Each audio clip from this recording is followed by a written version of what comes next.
Olá, para quem está entrando, boa noite. Olá,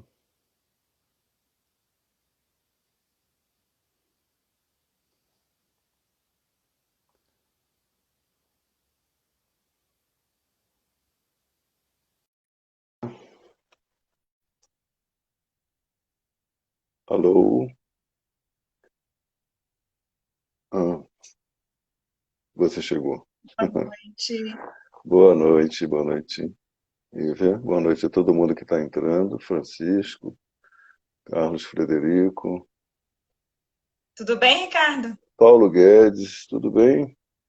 Paulo Roberto Guedes, quanto tempo que eu não te vejo. Então, Lívia, é, será que temos gente que não nos conhece aí? Melhor a gente se apresentar, né? Quem sabe? Sim. É, pois é.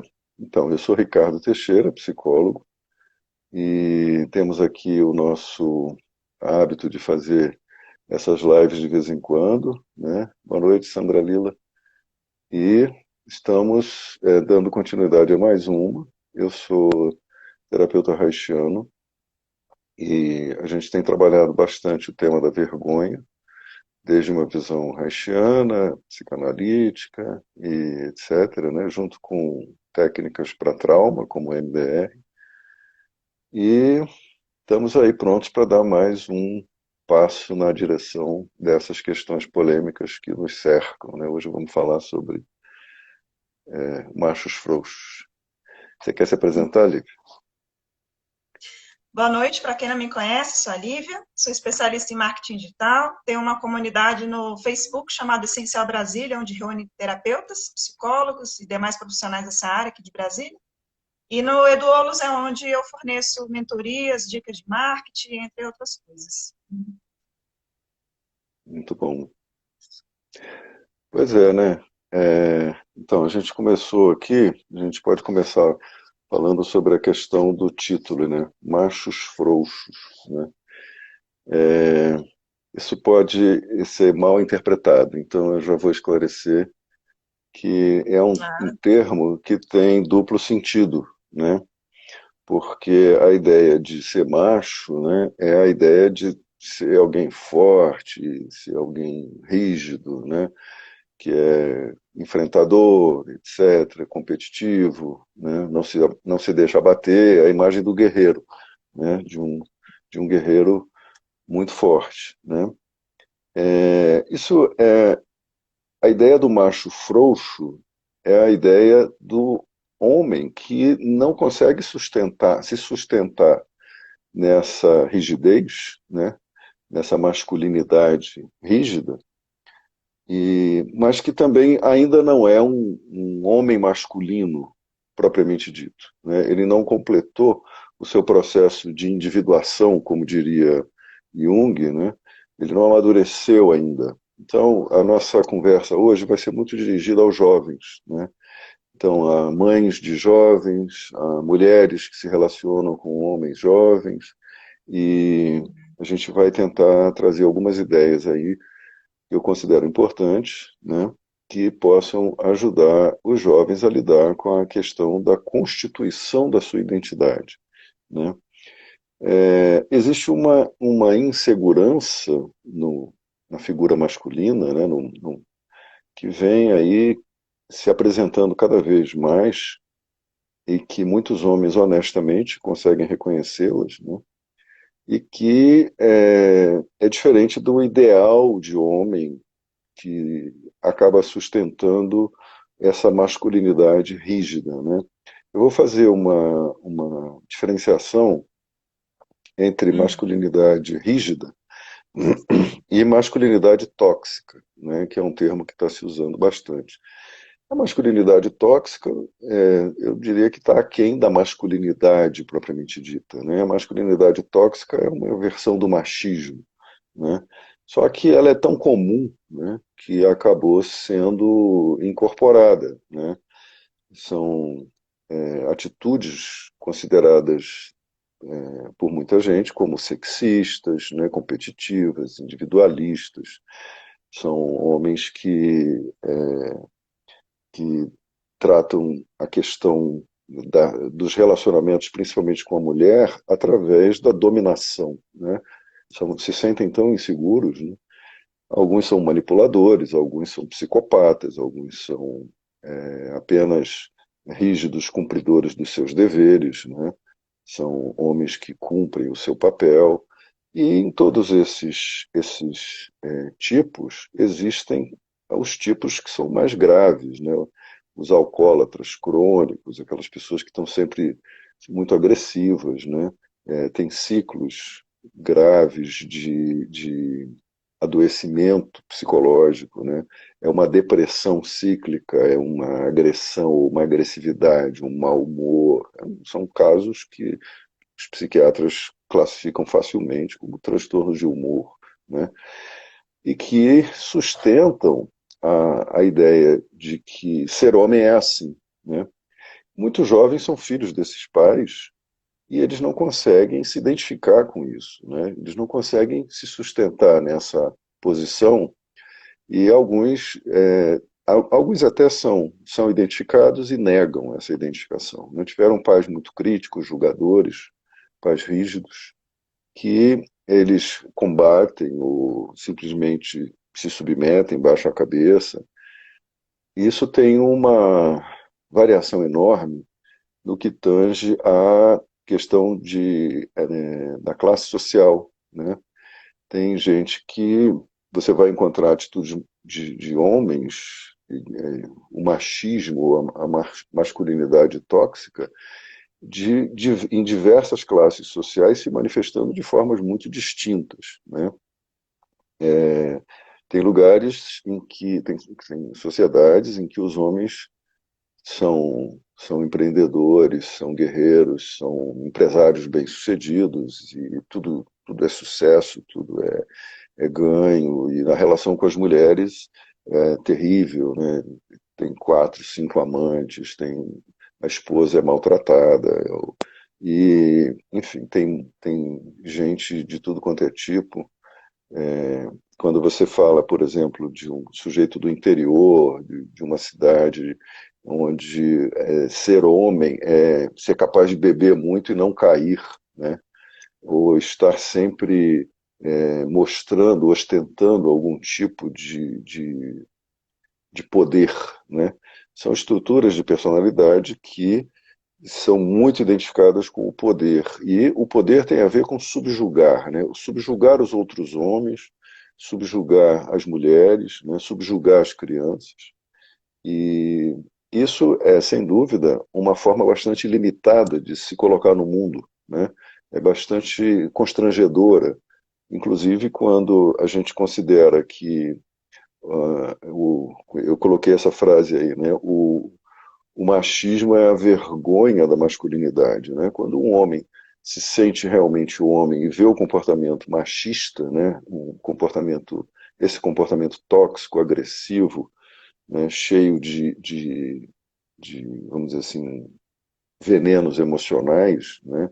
Que visa constranger o outro, que visa dominar, que visa submeter, né? E não interagir, não trocar, né? A gente vê que isso é a vergonha da masculinidade, né? Nem todos os homens querem isso, nem todos os homens querem ser assim, né? E nem todos os jovens se identificam com essas posturas, né? Muitos jovens acabam se confundindo e se tornando muito frágeis, inseguros e não conseguem estabelecer uma identidade. E quando a gente não consegue vencer uma etapa do desenvolvimento que tem a ver com se integrar, se individuar, se integrar identificações estruturantes, né? Isso mantém o jovem numa posição regressiva, né? A posição regressiva é ficar perto da mãe, né? Seja da pessoa da mãe, ficar submetido à mãe, né? Dependente financeiramente da mãe, né? Você está sempre precisando da mãe, a mãe continua ali, fazendo bilu-bilu que gracinha, né? E é aquele príncipezinho que, quando ele vai se relacionar com uma mulher, tudo que ele quer é a continuação do relacionamento dele com a mãe. Ele não se separou psicologicamente da mãe, né? Ele não se constituiu como um homem que é capaz de se sustentar no mundo, né? E aí poder se relacionar com uma mulher ou fazer lá suas escolhas, independente de qualquer politicamente correta, etc., né? Mas ser dono de si, né? A questão maior é essa, né? Isso geralmente tem a ver com uma espécie de apego à onipotência da criança, né? A onipotência não quer morrer, né? A, a criança quer continuar, o menino quer continuar onipotente. Então, muitas vezes, um jovem assim tem um pai bacana que está disposto, que interage com sentimentos, né? A gente vai falar um pouco mais disso daqui a pouco. Mas esse menino está tão orgulhoso de si, né? Ele ainda carrega aquele príncipezinho dentro dele, ainda se vê assim, né? Que ele não tem coragem de abrir o coração para um pai ou para alguém mais próximo, um tio, né? E falar das suas angústias, né? Falar do quanto que está sendo difícil para ele, né? Enfrentar essa passagem, né? A passagem da infância para a vida adulta é um parto também, né? É a continuação do parto, né? É passar por um canal estreito, com uma angústia de morte muito grande, né? E que Essa falta de oportunidade dos homens expressarem os sentimentos, as emoções e o choro está muito isso, é, conectado com essas repetições de padrão, né? Porque aí isso que isso, foi reprimido vai se transformar em violência no futuro, né? exatamente, exatamente. Você fez a síntese de tudo que eu vou dizer até o fim hoje, que é basicamente isso, né? Isso mesmo. Primeiro, como é que isso acontece, né? Quem é a mãe do menino, né? A mãe do menino, ela pode ser super protetora, né? Ela pode ser ausente, né? Ela pode ser invasiva, ela pode ser uma mãe insegura, ansiosa, né? Ela pode ser sedutora, ela pode ser consciente do seu limite, né? Ela é consciente de que ela está diante de um outro ser, então ela sabe reconhecer o ponto de vista da criança, né? Ela sabe apoiar sem roubar, né? O que é roubar, né? É quando a criança faz alguma coisa bacana, tá vendo? Fui eu que fiz você ser assim, né? Isso ou está explícito ou está implícito, né? Deixa eu silenciar isso aqui, porque senão esse barulho pode atrapalhar a gente aqui. Então, a mãe também pode ser manipuladora e pode ter outras qualidades, né? Ela pode ser depressiva, né? Aquela mãe que está sempre sofrendo e que o seu menino está sempre em angústia porque ele quer ser o remédio que falta para a mãe, né? Ele quer suprir as angústias da mãe, né? As angústias do menino são angústias muito fortes em relação à sua mãe, né? E ele tem que se haver com isso na relação com outros meninos e com o mundo e com o mundo masculino. O mundo masculino, às vezes, é muito cruel, né? Quando sustenta posições do tipo: o homem não chora, né? Cala a boca, engole o choro, que é isso? Isso é coisa de bicha, né? Essas frases, essas falas machistas, tóxicas, né? Que vão ensinando os meninos a se reprimirem, né? A terem que engolir seus sentimentos, né? E não terem espaço nenhum de troca, de interação, onde eles possam elaborar isso, né? Sentir, se aliviar porque consegue conversar sobre o que sente, né? As meninas conseguem fazer isso mais, né? As meninas têm um trânsito mais livre com os afetos. Então, geralmente, as meninas são mais capazes de terem essa negociação, digamos assim, e não ficarem tão enrijecidas, né? Mas algumas não têm, né? Algumas tiveram que silenciar. É uma dor muito grande ter que silenciar, tanto para o menino quanto para a menina, silenciar suas emoções, o contato com isso, né? Então, a mãe do menino pode ser assim, né? O pai do menino, ele pode ser aquele pai salvador, né? Aquele pai que está sempre ali resolvendo tudo.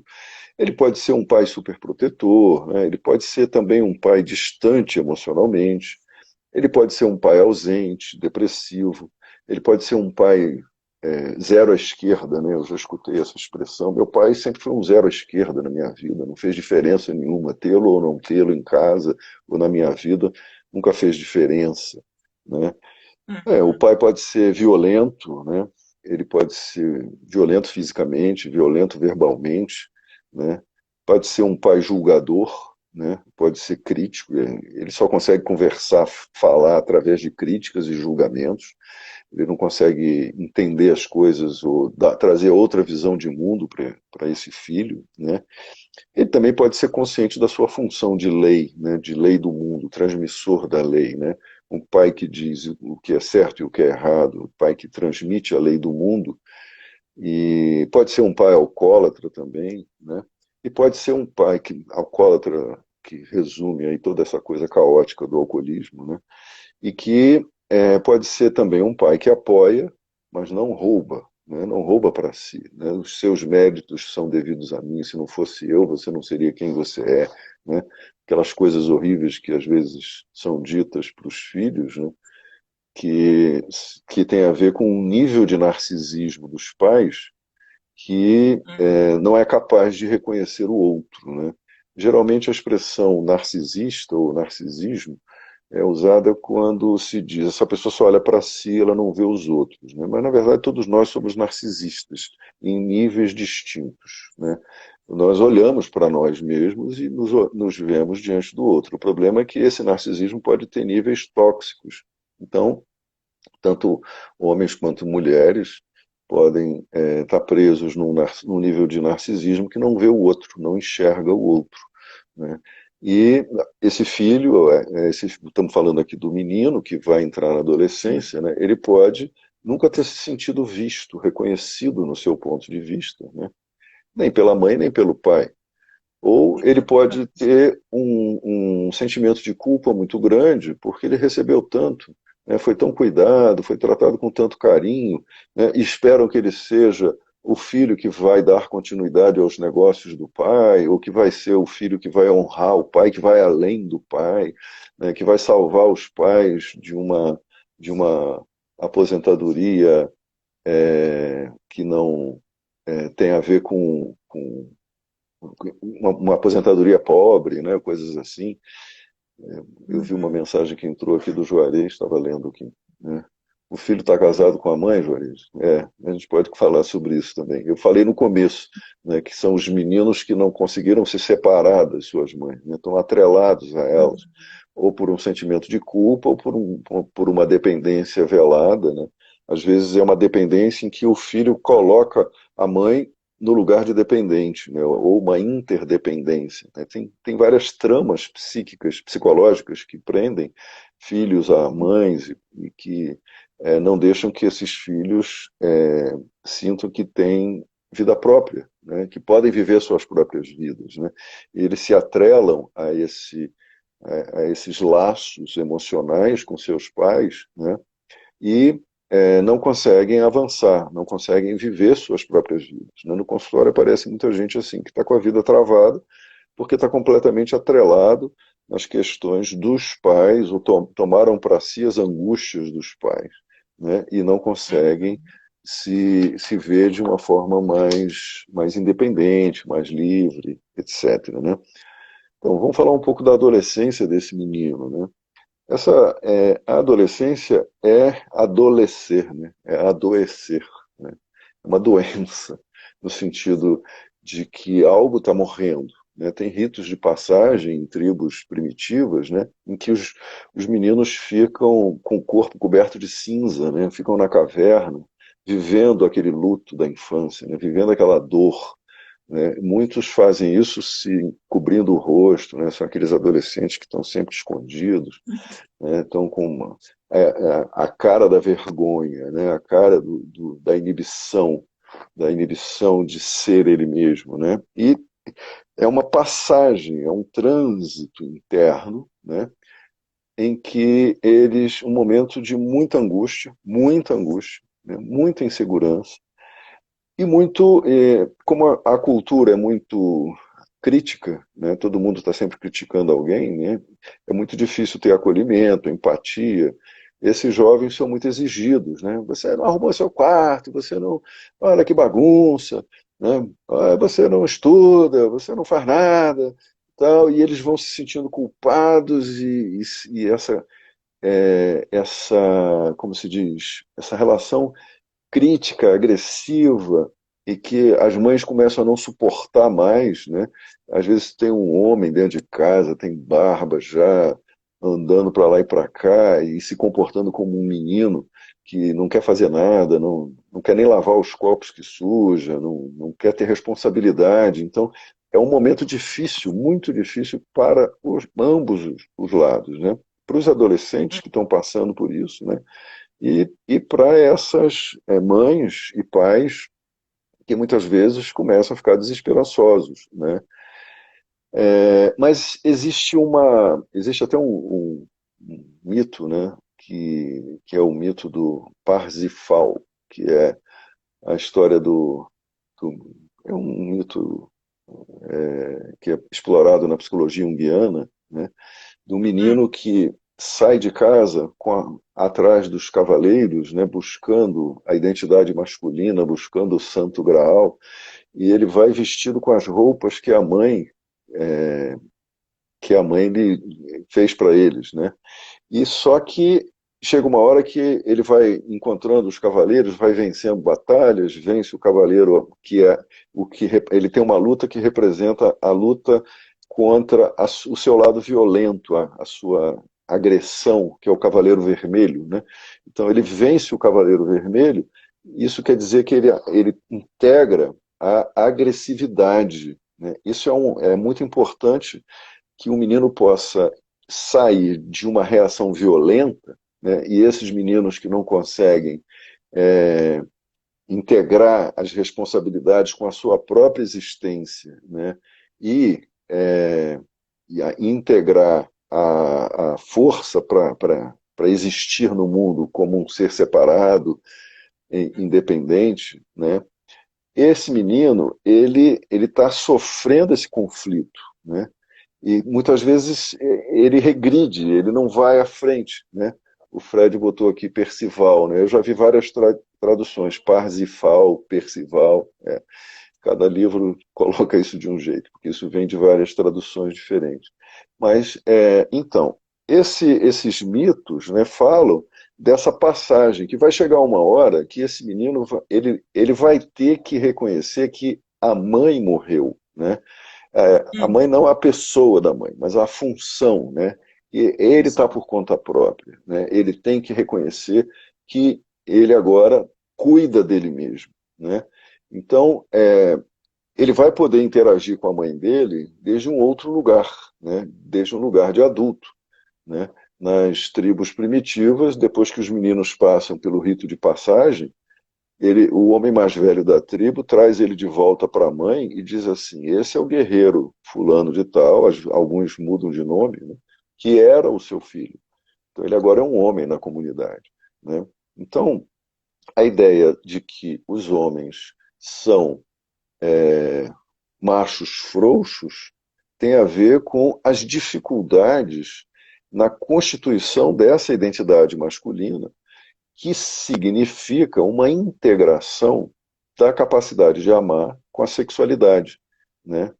E enquanto esse homem não consegue abrir seu coração, né, abrir e se abrir sexualmente, né, para interagir. Em princípio, vamos falar de masculino e feminino, né? Depois a gente analisa essas coisas, essas questões em termos das várias posições sexuais, né, que existem.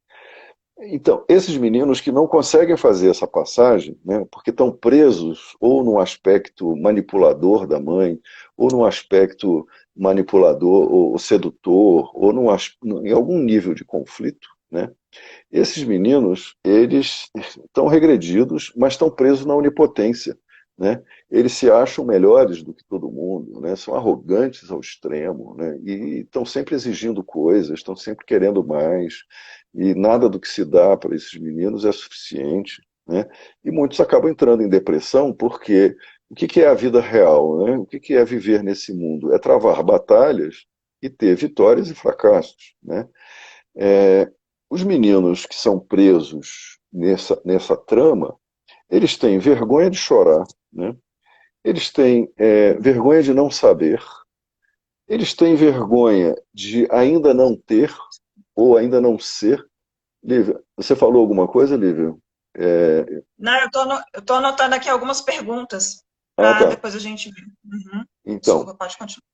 esses meninos, eles têm vergonha de ainda não serem adultos, né? Não serem homens de verdade, né? Ou daquilo que eles não têm, né? Não têm trabalho, não têm independência financeira, né? Mas têm, às vezes, muita opinião, um ideal de grandeza. A gente vê um Estado auto-engrandecido, né? Mas que, no fundo, uma máscara para encobrir uma insegurança muito grande. E, provavelmente, eles nunca tiveram relacionamentos, nem com pais, nem em casa, em que eles pudessem se colocar suas angústias, colocar seus sentimentos, né? Colocar suas forças e suas fraquezas e serem ajudados a elaborar seus sentimentos, né? Isso significa serem vistos no seu próprio ponto de vista. É o ponto de vista da criança que é sempre negado na nossa cultura, né? Geralmente não se integra o ponto de vista da criança, né? Essa vergonha de chorar acaba gerando um bloqueio emocional, né? É não sentir nada. A vergonha de não saber, né, gera um bloqueio intelectual, né? Eles ficam presos em opiniões que são rígidas, ideológicas, e que não tem pouca ou quase nenhuma elaboração por trás disso, né? E que expressam um bloqueio intelectual, porque intelectualmente a gente só consegue fluir, ter insights e perceber as coisas de outra maneira se a gente tiver uma certa abertura para aceitar o não saber, né? O mestre Zen diria, é a mente de principiante, né? Você tem que olhar para as coisas como se não soubesse nada, né? O que é isso, né? O que que você está me dizendo? Como assim? Que ideia é essa, né? Como é ser homem nesse mundo, né? Eu não tenho que o menino quando entra no mundo adulto achando que ele já sabe como é ser homem, né? Ele não sabe, ele está ainda construindo um homem dentro dele. Então ele se torna um objeto de desadmiração, né? Principalmente das meninas. As meninas acham esses caras um saco, eles são muito sem graça, né? E muitos deles que ainda não conseguem ser, né, eles se tornam muito competitivos. Eles ficam, alguns vão para as artes marciais, vão bater, querem ganhar nos esportes de qualquer jeito, né, porque eles ainda não se sentem eles mesmos, né, eles não se sentem bem sendo eles mesmos. Né, eles têm sempre que ser uma outra coisa. Né, então cria-se uma competitividade muito grande. E não poder admitir fraqueza, né, não poder admitir, puxa, fracassei, eu estava errado, me desculpe, eu me enganei. Né? Essas coisas banais, aparentemente banais, né, para um menino que está preso nesse ideal de grandeza, é muito doloroso e difícil. Então, eles acabam desenvolvendo um individualismo, né, um autoritarismo e uma soberba muito grande. Essas são sementes do machismo. Né? Então, o bloqueio emocional, né, o bloqueio intelectual, a competitividade, né, o individualismo, né, o autoritarismo e a soberba, se esses ingredientes estiverem presentes em alguém que não conseguiu vencer a violência dentro de si, né, a agressão, a raiva, sabe, aquele menino que, pô, mãe, já sei, está sempre explodindo, aquele adolescente explosivo, né, se ele não conseguir transformar essas explosões de ódio em agressividade construtiva, né, capacidade de luta, né, ele se torna, ele tem tudo para se tornar um desses machões tóxicos, né, um masculino tóxico. Então, ele vai estar sempre vendo o outro como uma ameaça, principalmente a mulher, né? Então, esses caras entram num relacionamento com uma garota, conhecem uma garota, se apaixonam, aí começam aquelas promessas e daqui a pouco ele começa a controlar, stalkear a menina, quer saber onde ela está, fica olhando rede social, quer saber por que você publicou essa foto, quem é esse cara aqui, não sei o quê. Né? Eles são ciumentos, né? Eles são frágeis, pouco resistentes à frustração, né? E são impulsivos, né, agressivos e controladores. Né? Você tem que me dizer onde você estava, que história é essa, até essa hora você não me falou nada.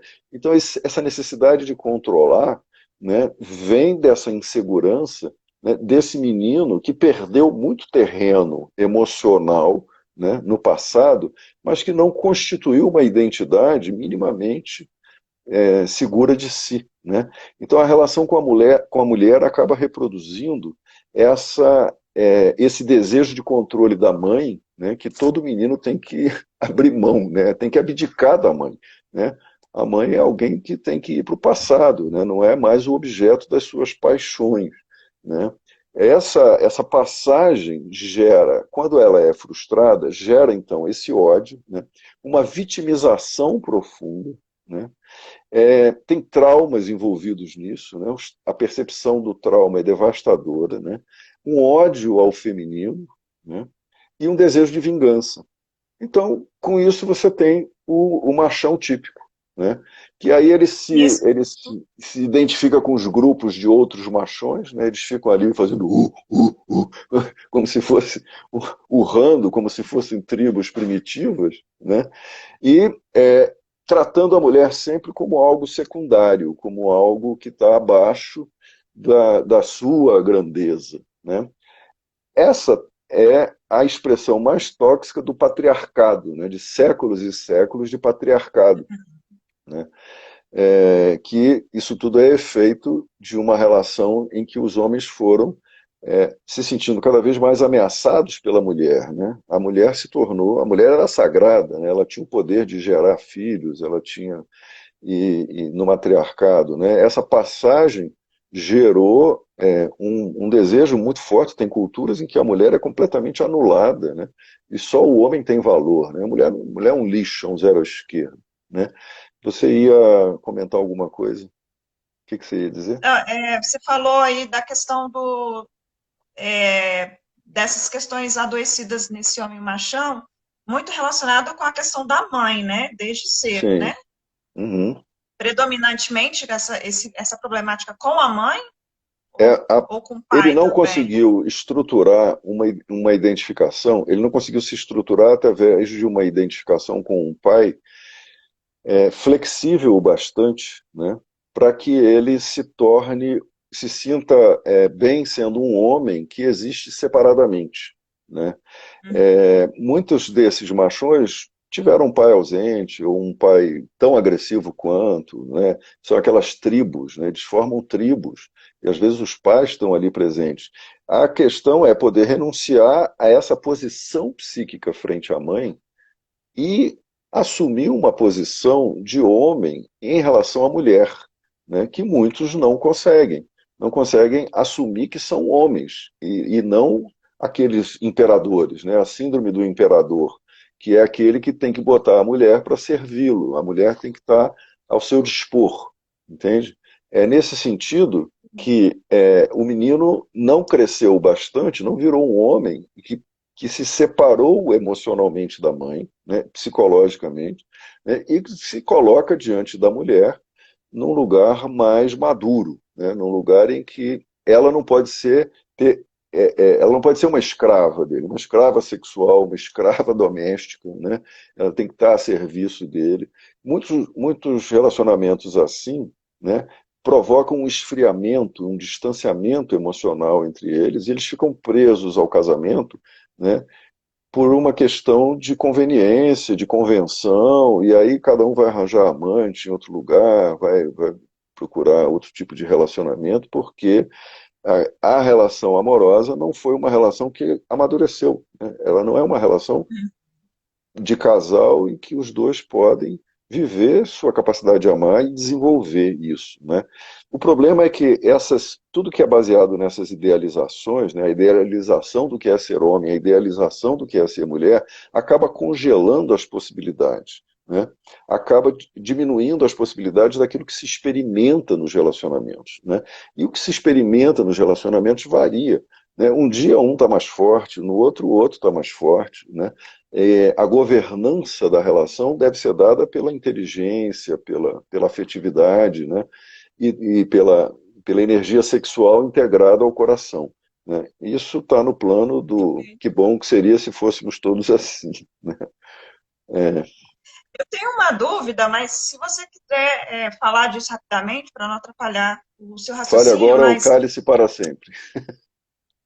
lá nos anos 40, na terapia haitiana, ele já tinha começado a falar um pouco sobre essa manutenção da família tradicional, como sendo Sim, também um regime autoritário dentro da própria família, e que sim, isso sim. também, né, desenvolvia aí essa questão do Uhum, patriarcado, do machismo, da violência, isso. da repressão, né? Uhum, E aí ele se aprofundou nessa questão. O Reich, sim. ele era um cara ele era feminista, na sua opinião? Assim, ele já tinha essa visão, assim, não com Olha, essa palavra, mas ele já dava uma atenção para isso, né? tem coisas no Reich que dão a impressão de que ele estava muito além do nosso tempo. Ele compreendia, Uhum. o que ele queria era entender as leis de funcionamento da vida viva, né? E como essas leis regem os relacionamentos. E aí ele foi vendo, através de livros como Escutas a Ninguém, Psicologia de Massas do Fascismo, Assassinato de Cristo, Casamento Indissolúvel, Relação Sexual Duradoura, Revolução Sexual, são livros que foram mostrando toda uma elaboração visando essa compreensão, né?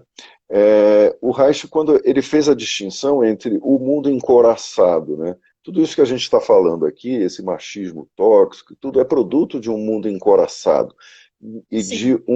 de um mundo de pessoas que não se libertaram desses traumas infantis e do medo daquilo que flui involuntariamente, né? O Reich entendeu bastante a questão da possibilidade de aquele modelo de potência orgástica dele, né? A palavra potência se confunde com poder, né? Não é poder, é um potencial orgástico, é um potencial para uma entrega àquilo que flui involuntariamente no corpo.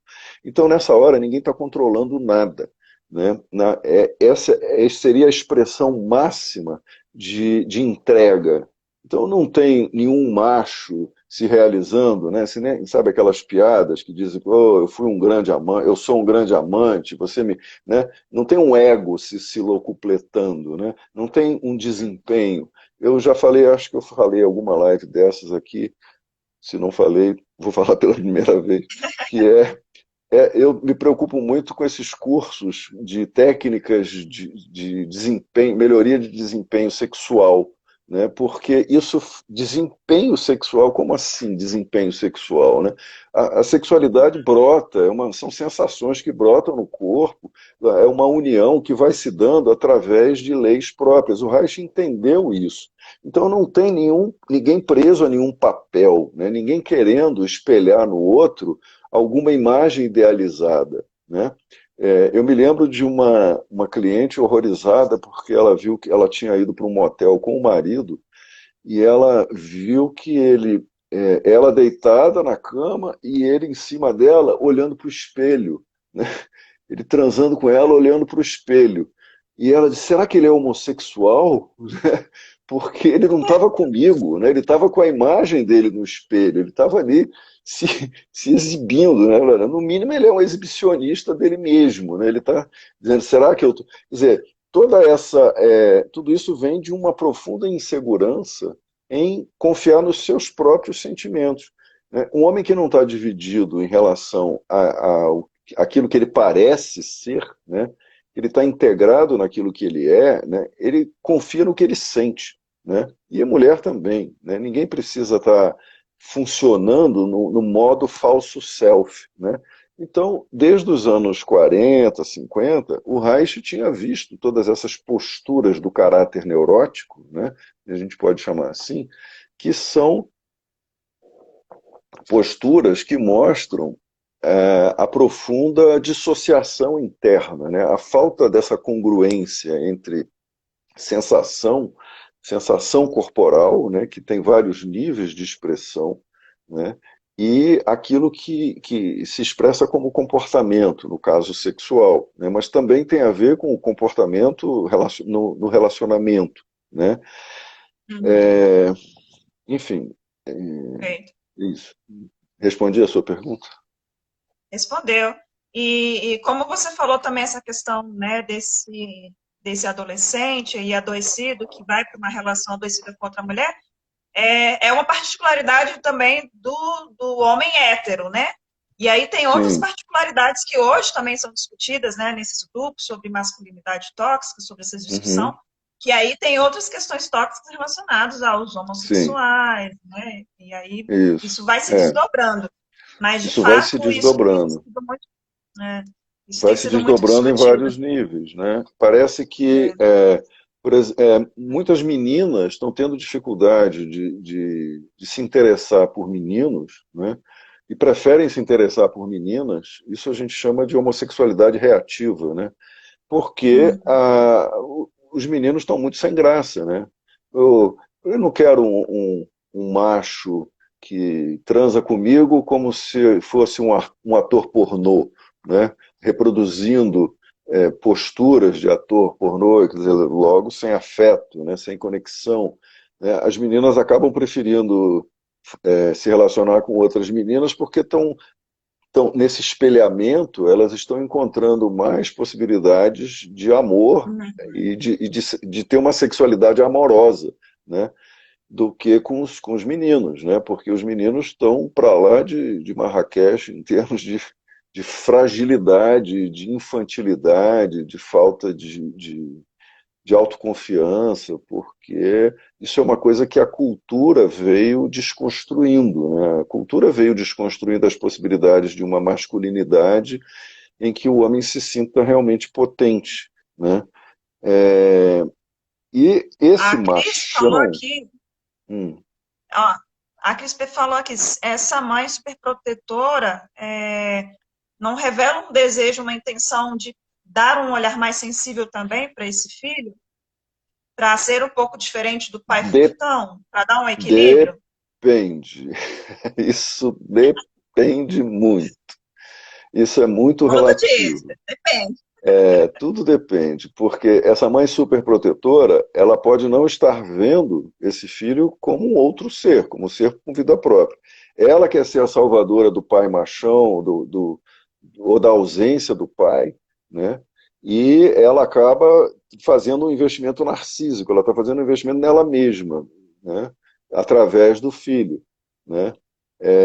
E isso pode gerar mais angústia e uma culpa enorme, porque o menino precisa se separar da mãe para se tornar homem. E muitas vezes ele tem uma dívida tão profunda com essa mãe, uma dívida imaginária, evidentemente, né, que ele não consegue nunca se constituir nesse lugar, né? Ele não consegue atravessar essa culpa, porque a a função da mãe é trabalhar o bastante para se tornar desnecessária, né? E do pai também, né? Isso quer dizer, os filhos precisam poder se tornar adultos e assumirem sua própria vida, né? Quando os pais têm uma atitude que é muito aprisionadora, né? Eles causam um conflito muito grande e geram muita insegurança. Às vezes, a gente tem gente de 30 e poucos anos, por exemplo, que fez mestrado, se formou na faculdade, fez mestrado, doutorado, não arranjou emprego ainda, porque a vida em casa é muito boa, tem conforto e tal, e já está, né, no segundo doutorado e tal, não tem coragem de entrar no mercado de trabalho. Isso quer dizer, não tem coragem de se arriscar, né, não tem coragem de ganhar ou perder, né, de ir e não ir, né, como se diz, poder conquistar ou perder suas conquistas, né? Que é um risco que todos nós corremos, né? Que é o risco de estar na selva, né? É o risco de Uhum. estar no mundo, no mercado de trabalho, né? Então, resistir, por exemplo, você ter coragem de enfrentar competição no trabalho, chefes autoritários, né? Tudo isso, assim, o filhinho da mamãe, né?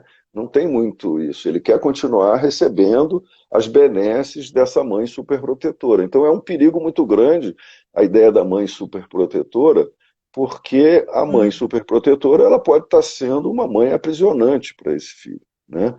E ele não consegue sair, ele fica no atoleiro, não consegue avançar, né? Que vai atrapalhar ele no futuro, né? É, exato. Ou então esse cara às vezes arranja uma mulher, quer casar, quer ter a própria vida, né? Mas ele casa, ele vai olhando no retrovisor o tempo todo, né? Ah, minha mãe. Tem muitas mulheres que se casam com homens assim, né?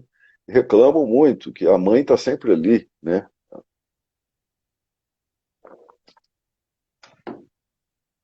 Você vai falar um pouco sobre outros problemas decorrentes dessa masculinidade que não é saudável, como, por exemplo, a dependência alcoólica, a É, violência, a gente está como é que falando aqui isso... no plano comportamental, né? Existe Uhum. o plano patológico, né? Que a coisa se complica muito mais, né? Quando envolve depressão, envolve é, dependência química, né? Tem as drogas, o álcool, hoje estão em tudo quanto é lugar, né? Não se vive nada sem tomar uma, sem... A bebida não existe para celebrar a vida, né? A bebida está aí para medicar as pessoas das suas angústias, né? Então, o que a gente acaba vendo é que muitas patologias são mascaradas, né? E a vida parece um carnaval, parece uma festa, está todo mundo muito alegre, mas esse nível de fracasso narcísico, digamos assim, está latente e que acaba vamos dizer assim, essas atitudes encobridoras, né, essas defesas encobridoras, acabam não deixando que essas pessoas evoluam. Claro que tem os casos patológicos que são bem mais graves, né? Tem as bulimias, anorexias, as fobias, né? Os transtornos de ansiedade, tudo isso que dá tanto nos homens quanto nas mulheres, né? Mas isso precisa ser tratado de forma separada, né? Esses tratamentos precisam também poder levar as pessoas a se desenvolverem como seres com vida própria, né, a partir de um self, e não seguir nessa condição de dependência emocional, né? Essas passagens são sempre dolorosas e difíceis, né? Mas é isso. Eu estou tentando ler uma pergunta de alguém aqui. Ricardo, a dor da adolescência na atualidade é que não se sabe o que é ser homem ou mulher ou adulto. Por isso não há resposta para a pergunta: como faço para me tornar um adulto? Nós para tornar É, pois como faço para me tornar um adulto? No comentário do Juarez em seguida, né, a palavra romper, né? É preciso romper com a infância, né? Se tornar um adulto é preciso. Lembra daquela nossa velha frase que eu gosto tanto de repetir, né? A humildade, o que é mesmo, né? É amar mais a verdade do que a si mesmo, né? Do que ao próprio ego, né? Então, essas pessoas que estão nessa trama, esses conflitos muitas vezes são conflitos encobridores, né? Elas querem continuar, querem, não, elas estão presas numa trama que não deixa que elas enxerguem a própria vida, né? A vida como uma vida própria, né? Tem uma frase do Jung que diz assim: aquilo que a gente não absorve, não reconhece enquanto sombra, né? Sombras são aqueles sentimentos negativos, hostis, os nossos medos, as nossas culpas, os nossos traumas, né? As nossas vergonhas, né? Tudo que a gente não reconhece enquanto sombra retorna sob a forma de destino, né? Você acaba caindo numa situação em que o destino te leva a isso, né? É preciso ter essa disposição. Infelizmente, a nossa cultura não cria as pessoas para o desenvolvimento, para o amadurecimento, né? O sistema econômico quer só consumidores, né? Não interessa que as pessoas consumam, cresçam, arranjem um trabalho e consumam, né? A ideia de felicidade é consumir, né? Uma casa nova, um carro novo, ter bens de consumo o máximo que se puder, né? Então, essa ideia aqui que a gente está trazendo é a ideia de desenvolver valores, né?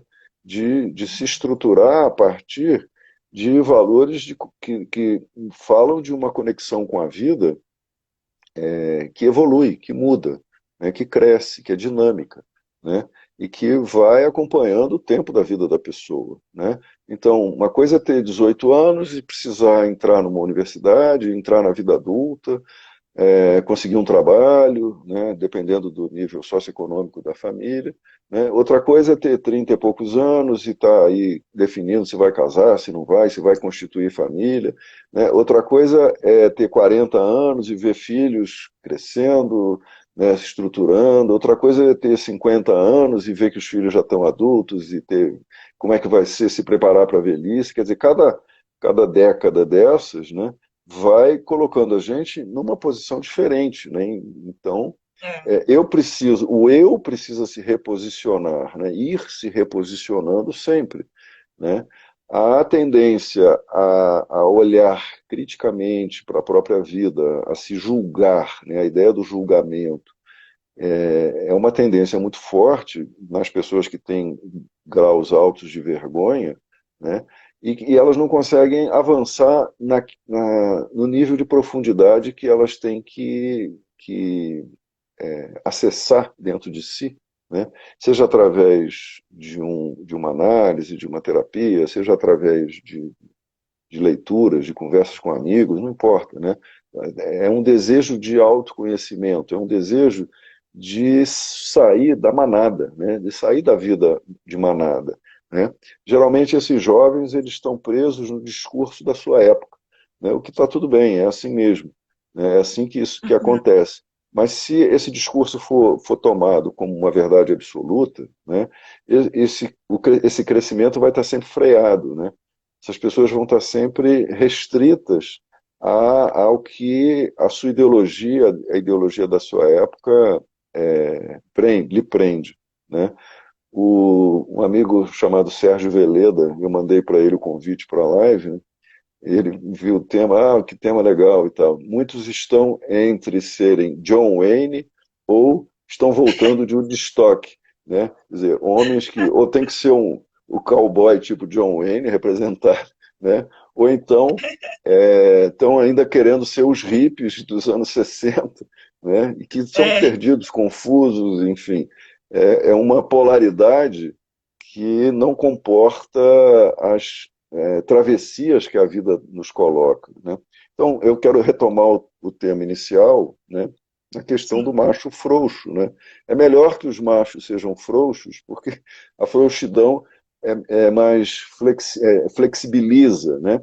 É preciso encarar a verdade, né, da sua própria condição, né? Assumir sua própria vida, o que muitos acabam não enxergando que tem que fazer, né?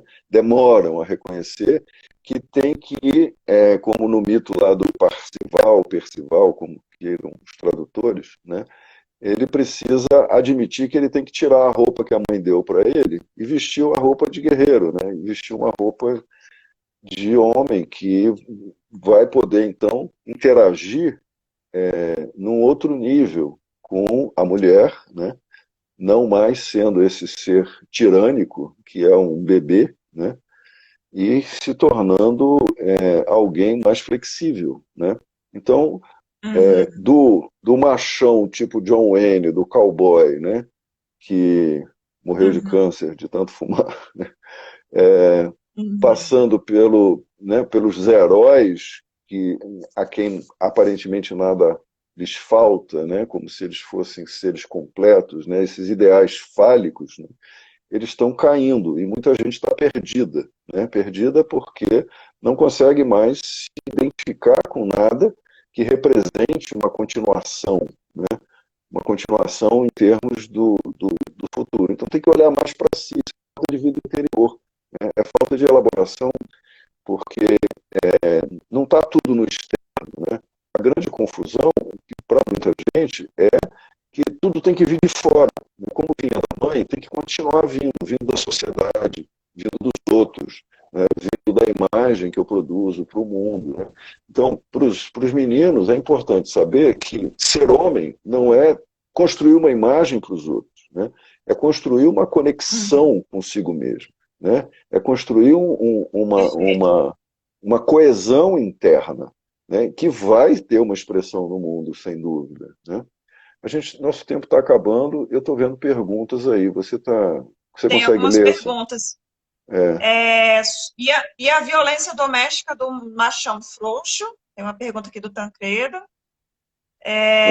ah, A Psicaíssa está perguntando o papel do terapeuta nesse processo com os meninos, né, que vestem a roupa da mãe, ainda é, adolescentes ou jovens, a ajudá-los falta nesse caso. de, O papel do a falta terapeuta de é legitimação. ajudar esses meninos a abrirem mão dessa posição, para terem uma vida adulta, né? Oi, deu uma travada aqui. Lívia, você está me ouvindo? Mas Oi, Lívia. eu tô te, Acho- Oi, oi. tá um pouco instável a Deu, sua deu uma. internet, eu É, acho. aham. Acho que voltou, né? Desestabilizou? Tá, Restabilizou? estabilizou. Então, Tá mais ou menos, mas pode ir. é, Vai o ver. comentário do Tancredo se refere às questões mais tóxicas, né, do adoecimento, né, são relações muito adoecidas, né, esses machões agressivos, violentos, né, eles precisam de muito tratamento, né, é muito importante poder acessar essas pessoas desde um outro lugar que não seja só um lugar da justiça, né, a justiça precisa cumprir o seu papel, né, mas é bom lembrar que é preciso abordá-los desde um outro lugar. Tem um verso da Mercedes Sosa, na música Volver a los 17, né, que diz assim: Al malo solo el cariño lo vuelve puro e sincero. Né? Ao mal, né, só o carinho o torna puro e sincero. Porém, isso precisa de condições muito específicas para se realizar, né? Porque isso é um jogo que pode se inverter e esse carinho pode acabar sendo usado de uma forma patológica, né? Uhum. Eu recomendo aqui uma música chamada Guerreiro Menino, que o Alceu Valença cantava e canta, né? Não sei se ele ainda canta essa música, mas é de uma época dos anos 80 e que eu acho muito bacana, que reflete isso, né? Guerreiros são pessoas, são fortes, são frágeis, né? Guerreiros são meninos no fundo do peito, né? Precisam de um carinho, de um abraço, de um remanso, né? Então, os homens precisam poder travar suas batalhas, mas também poder abrir o coração, né? Para o guerreiro menino que tem dentro deles, né? E isso flexibiliza muito a nossa vida, né? Acho que o nosso tempo está quase no fim. Temos mais um minutinho. Eu Então, acho que o pessoal vai querer uma outra live com continuidade desse tema, hein, Ricardo? pois é, né? A Ivan Lusa botou um comentário aqui, né? A falta de legitimização desse adolescente masculino pelo pai deixa esse adolescente confuso e imaturo. Isso leva à competição, né? A ideia de que os pais são muito competitivos às vezes, né? Os pais homens são muito competitivos e eles têm medo do filho homem que vai aparecer ali, né? E, enfim, gente, é melhor a gente ir se despedindo, agradecendo a todos que Uhum. tiveram presente, porque senão o negócio corta de uma hora para outra, né? É, E isso vamos, mesmo. Então, Lívia, vamos mais uma vez encerrar e a gente obrigado a pode dar você. continuidade. A gente pode dar continuidade, né? O nosso curso Uhum. online da vergonha já está indo para as plataformas aí, logo, logo vai estar acessível, né? Você quer dar uma dica sobre isso? Isso, quem quiser se pré-inscrever para o seminário Vergonha e Trauma, vai ser disponível online esse mês. Basta entrar no link na bio aqui da Somática Psicoterapia e colocar seus dados, tá? Nome, telefone e e-mail, para receber em primeira mão as informações. E mandem também inbox para o Ricardo, se possível,